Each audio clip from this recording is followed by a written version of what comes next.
ಅಶ್ಲೀಲ ಮೆಸೇಜ್ ಮಾಡಿದ್ದಕ್ಕೆ ಚಿತ್ರದುರ್ಗ ಮೂಲದ ರೇಣುಕಾಸ್ವಾಮಿ ಮೇಲೆ ದರ್ಶನ್ ಗ್ಯಾಂಗ್ ಮೆರೆದಿದ್ದ ಕ್ರೌರ್ಯ ಎಷ್ಟು ಭೀಕರವಾಗಿತ್ತು ಅನ್ನೋದು ಪೊಲೀಸರ ತನಿಖೆಯಲ್ಲಿ ಬಯಲಾಗ್ತಾ ಇದೆ. ರೇಣುಕಾಸ್ವಾಮಿ ಮರಣೋತ್ತರ ಪರೀಕ್ಷೆ ವರದಿ ಪೊಲೀಸರ ಕೈ ಸೇರಿದ್ದು ಒಂದೊಂದು ಕೃತ್ಯವೂ ಭಯಾನಕವಾಗಿದೆ.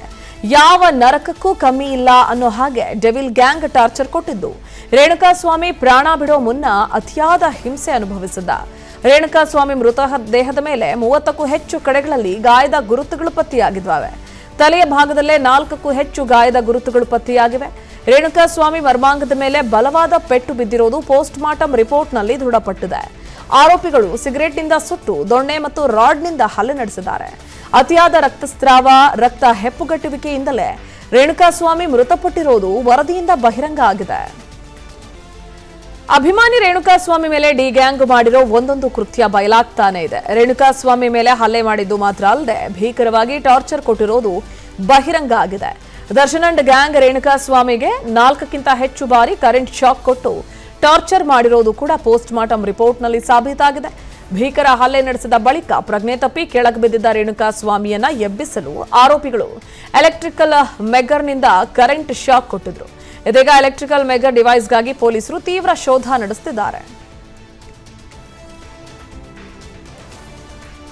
ಚಿತ್ರದುರ್ಗದ ರೇಣುಕಾಸ್ವಾಮಿ ಮರ್ಡರ್ ಕೇಸ್ನಲ್ಲಿ A1 ಆರೋಪಿಯಾಗಿರೋ ನಟಿ ಪವಿತ್ರ ಗೌಡ ಮನೆಯಲ್ಲಿ ಪೊಲೀಸರು ಸ್ಥಳ ಮಹಜರು ನಡೆಸಿದ್ದಾರೆ.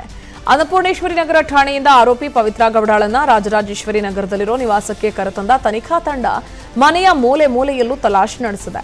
ರೇಣುಕಾಸ್ವಾಮಿ ಕೊಲೆಯಾದ ದಿನ ಪವಿತ್ರ ಗೌಡ ಧರಿಸಿದ್ದ ಚಪ್ಪಲಿ ಮಹತ್ವದ ಸಾಕ್ಷ್ಯವಾಗಲಿದೆ. ಹಾಗಾಗಿ ಪವಿತ್ರ ಧರಿಸಿದ್ದ ಬಟ್ಟೆ ಮತ್ತು ಚಪ್ಪಲಿಯನ್ನ ಸೀಸ್ ಮಾಡಲು ಪೊಲೀಸರು ಮುಂದಾಗಿದ್ದಾರೆ. ಇನ್ನು ಸ್ಥಳ ಮಹಜರಿಗೂ ಮುನ್ನ ಪೊಲೀಸ್ ವ್ಯಾನ್ನಲ್ಲೇ A1 ಆರೋಪಿ ಪವಿತ್ರ ಗೌಡ ಮತ್ತೊಬ್ಬ ಆರೋಪಿ A3 ಆರೋಪಿ ಪವನ್ ಜೊತೆ ಮಾತನಾಡ್ತಾ ಇದ್ರು. ಪೊಲೀಸರು ಸೈಲೆಂಟ್ ಆಗಿರುವುದು ದೃಶ್ಯದಲ್ಲಿ ಸೆರೆಯಾಗಿದೆ. ಇನ್ನು ಪವಿತ್ರ ಗೌಡ ಮ್ಯಾನೇಜರ್ ದೇವರಾಜ್ನನ್ನ ಪೊಲೀಸರು ವಶಕ್ಕೆ ಪಡೆದಿದ್ದಾರೆ. ಇನ್ನು ರೇಣುಕಾಸ್ವಾಮಿ ಕೊಲೆ ಪ್ರಕರಣದ ತನಿಖೆಯನ್ನ ಗಂಭೀರವಾಗಿ ಪರಿಗಣಿಸಿರುವ ಪೊಲೀಸರು ಆರೋಪಿಗಳ ಮನೆಗಳಲ್ಲಿ ಮಹಜರು ಮುಂದುವರೆಸಿದ್ದಾರೆ. ಒಂದು ತಂಡ ಬೆಂಗಳೂರಿನಲ್ಲಿ, ಮತ್ತೊಂದು ತಂಡ ಚಿತ್ರದುರ್ಗದಲ್ಲಿ ಪಂಚನಾಮೆ ಮಾಡಿದೆ. ಆರೋಪಿ ನಂದೀಶ್ ಸಮ್ಮುಖದಲ್ಲಿ RR ನಗರ ದರ್ಶನ್ ನಿವಾಸದಲ್ಲೂ ಮಹಜರು ನಡೆದಿದೆ. ಪಟ್ಟಣಗೆರೆ ಶೆಡ್ನಿಂದ ನೇರವಾಗಿ ದರ್ಶನ್ ಮನೆಗೆ ಕರೆತಂದು ಪಂಚನಾಮೆ ಮಾಡಲಾಗಿದೆ. ಆರೋಪಿ ವಿನಯ್ ಒಡೆತನದ ಸ್ಟೋನಿ ಬ್ರೂಕ್ ರೆಸ್ಟೋರೆಂಟ್ನಲ್ಲಿ ಪೊಲೀಸರು 3 ಆರೋಪಿಗಳನ್ನ ಕರೆತಂದು ಸ್ಥಳ ಮಹಜರು ನಡೆಸಿದ್ದಾರೆ. ಇನ್ನು ಹತ್ಯೆ ಪ್ರಕರಣದ A4 ಆರೋಪಿ ರಾಘವೇಂದ್ರ, A6 ಜಗದೀಶ್, A7 ಅನುಕುಮಾರ್ ಹಾಗೂ A8 ರವಿಯನ್ನ ಚಿತ್ರದುರ್ಗಕ್ಕೆ ಕರೆತಂದ ಪೊಲೀಸರು ಸ್ಥಳ ಮಹಜರು ನಡೆಸಿದ್ದಾರೆ. ಈ ವೇಳೆ ಆರೋಪಿ ರವಿ ಮನೆಯಲ್ಲಿ ಕೃತ್ಯಕ್ಕೆ ಬಳಸಿದ್ದ ಟೊಯೋಟಾ ಇಟಿಯೋಸ್ ಕಾರು, ಹಣ, ಮೊಬೈಲ್ ಅನ್ನ ಸೀಸ್ ಮಾಡಲಾಗಿದೆ.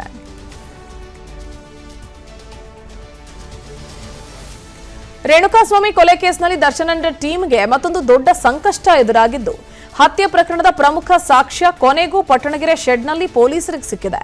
ಮೃತ ರೇಣುಕಾಸ್ವಾಮಿಯ ಬಟ್ಟೆ ಹಾಗೂ ಚಪ್ಪಲಿಯನ್ನ ಪೊಲೀಸರು ವಶಕ್ಕೆ ಪಡೆದಿದ್ದಾರೆ. A5 ನಂದೀಶ್, A11 ನಾಗರಾಜು ಹಾಗೂ ಮತ್ತೋರ್ವ ಆರೋಪಿಯನ್ನ ಪಟ್ಟಣಗೆರೆ ಶೆಡ್ಗೆ ಕರೆತಂದ ಪೊಲೀಸರು ಸ್ಥಳ ಮಹಜರು ನಡೆಸಿದ್ರು. ಆರೋಪಿಗಳು ಬಚ್ಚಿಟ್ಟಿದ್ದ ರಕ್ತದ ಕಲೆಗಳಿದ್ದ ರೇಣುಕಾಸ್ವಾಮಿ ಬಟ್ಟೆಯನ್ನ ಪೊಲೀಸರು ವಶಕ್ಕೆ ಪಡೆದಿದ್ದಾರೆ.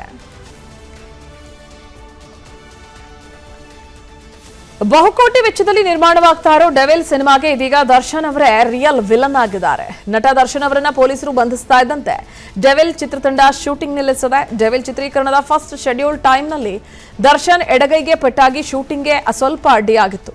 ಚಿತ್ರದ ಸೆಕೆಂಡ್ ಶೆಡ್ಯೂಲ್ ವೇಳೆ ನಾಚಿಯನ್ನ ಚೂಬಿಟ್ಟು ಕಚ್ಚಿಸಿದ ಆರೋಪದಲ್ಲಿ ದರ್ಶನ್ ಪೊಲೀಸ್ ಠಾಣೆ ಮೆಟ್ಟಿಲೇರಿದ್ರು. ಇದಾದ ಮೇಲೆ ಜೆಟ್ಲ್ಯಾಗ್ ಪಬ್ನಲ್ಲಿ ಪಾರ್ಟಿ ಮಾಡಿದ ಪ್ರಕರಣ ಕೂಡ ಸೆಕೆಂಡ್ ಶೆಡ್ಯೂಲ್ ಶೂಟಿಂಗ್ಗೆ ಅಡ್ಡಿಯಾಗಿತ್ತು. ಇದೀಗ 3ನೇ ಶೆಡ್ಯೂಲ್ ಶುರುವಾಗ್ತಾ ಇದ್ದಂತೆ ಚಿತ್ರದುರ್ಗ ಮೂಲದ ರೇಣುಕಾಸ್ವಾಮಿ ಕೊಲೆ ಕೇಸ್ನಲ್ಲಿ ನಟ ದರ್ಶನ್ ಅಂಧರಾಗಿದ್ದು ಡೆವಿಲ್ ಸಿನಿಮಾ ಶೂಟಿಂಗ್ ಸ್ಟಾಪ್ ಆಗಿದೆ. ಬ್ಯಾಕ್ ಟು ಬ್ಯಾಕ್ ಕಾಂಟ್ರವರ್ಸಿಯಿಂದ ರೋಸಿ ಹೋಗಿರೋ ಡೆವಿಲ್ ಟೀಮ್ ಟೈಟಲ್ ಬದಲಿಸೋಕೆ ಮುಂದಾಗಿದೆ ಎನ್ನಲಾಗ್ತಿದೆ. ಅನುಕ್ಷಣದ ಸುದ್ದಿಗಳಿಗಾಗಿ Vistara news YouTube channel subscribe ಮಾಡಿ. ಹೊಸ ಸುದ್ದಿಗಳ ನೋಟಿಫಿಕೇಶನ್ಗಾಗಿ ಬೆಲ್ ಐಕಾನ್ ಕ್ಲಿಕ್ ಮಾಡಿ. ಲೇಟೆಸ್ಟ್ ಅಪ್ಡೇಟ್ಸ್ಗಾಗಿ www.vistaranews.com ವೆಬ್ಸೈಟ್ಗೆ ವಿಸಿಟ್ ಮಾಡಿ. ಅಂಗೈಯಲ್ಲೇ ಜಗತ್ತಿನ ಸುದ್ದಿ ತಿಳಿಯಲು Vistara news Kannada app download ಮಾಡಿ.